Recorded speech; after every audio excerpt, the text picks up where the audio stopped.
Welcome to this next session about Caspar Hauser from the point of view of artistic contributions.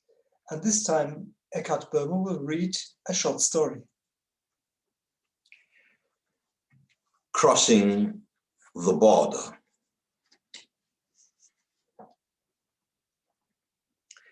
In the meantime, the conversation had reached such a depth that the exit road was missed, although it had been signposted for quite some time. Both the driver and the passenger were, however, well able to contain their anger about this. They were in fact almost glad that this would give even more opportunity to prolong the intimate conversation, although they did not look into each other's gaze, but rather focused their eyes towards into darkness of the night. It was only a matter of time, they assumed, before the possibility to make a turn would present itself. But they were kept waiting for this opportunity.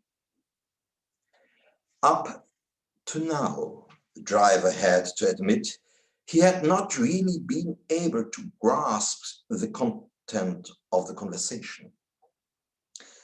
Try to formulate it as your own question. All right. If then the first in line of birth would have been able to turn this country into a new castle of the Grail, but was prevented from doing so, how can one comprehend that his sacrifice could have even greater effects?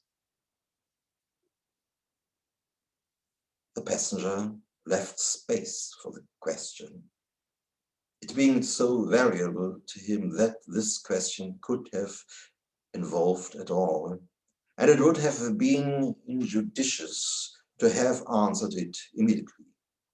He observed quietly the dancing of light on the road ahead of them, but observed also the gentle, warm light in the interior of the vehicle.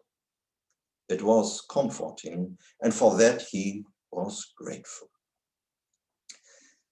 Look, we can consider this child to be an individuality able to accomplish such a deed as we spoke of previously.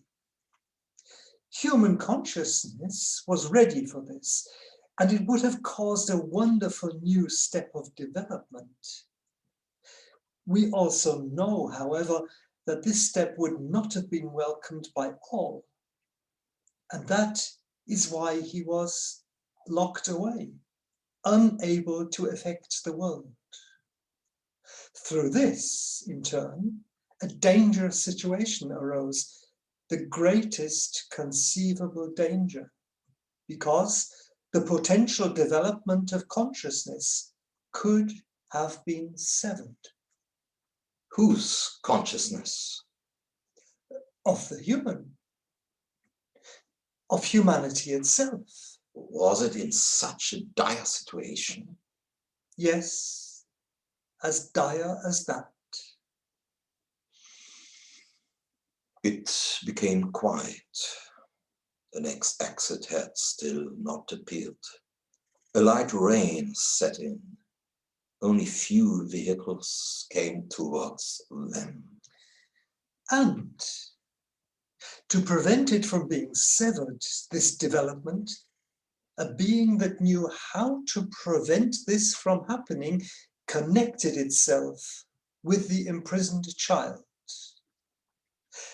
As it then appeared in the world, wedded to the child, it resembled Parzival because through its sacrifice, it was able to maintain that very stream of the development of consciousness that Parzival stood for. Now the driver was able to grasp less than before. He indicated that he needed to interrupt the conversation.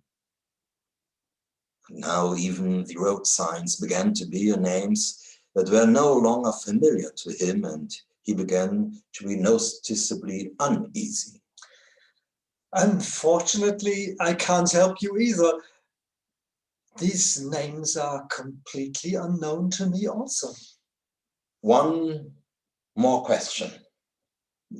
Of course. Is he whom we know as Caspar Hauser identical with that firstborn prince who was imprisoned? No. The one who was imprisoned was the one who could have built the new castle of the Grail. The one that we know as Caspar Hauser is the one who was able to preserve the path of Parzival. And are they not identical? Indeed. Then it was not long before the journey led to the border of the country. Politely, the two travelers were asked for their passports. Documents were completely valid. However, what the inspectors could see in black and white filled them with astonishment.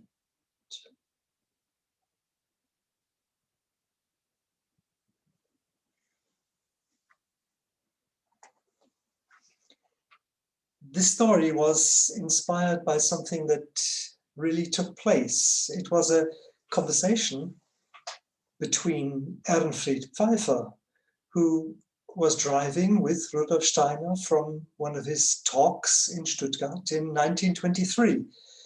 And that is where a very similar conversation took place. Now, we know of this because Ernfried Pfeiffer gave a talk about this actually on American soil in Spring Valley in 1946. He gave a lecture about leadership questions, and there he told this little account, and I will read it to you from his lecture. This is Ernfried Pfeiffer.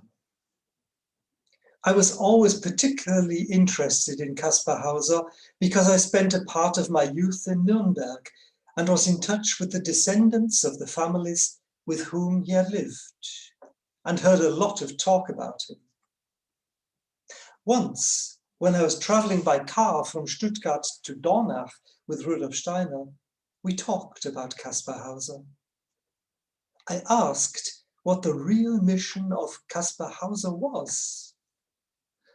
Rudolf Steiner said Caspar Hauser was a very high initiate and had the power to maintain the contact between Earth and the spiritual world at a time when nobody else could. I may add here, on my own responsibility, that it appears that a very high being stood behind him, probably an archai. Rudolf Steiner said that if Caspar Hauser had not lived and died as he did, the contact between Earth and the spiritual world would have been entirely interrupted. Caspar Hauser, in his personal life and suffering and sacrifice, accomplished the utmost task for a human being, to hold together cosmos and Earth.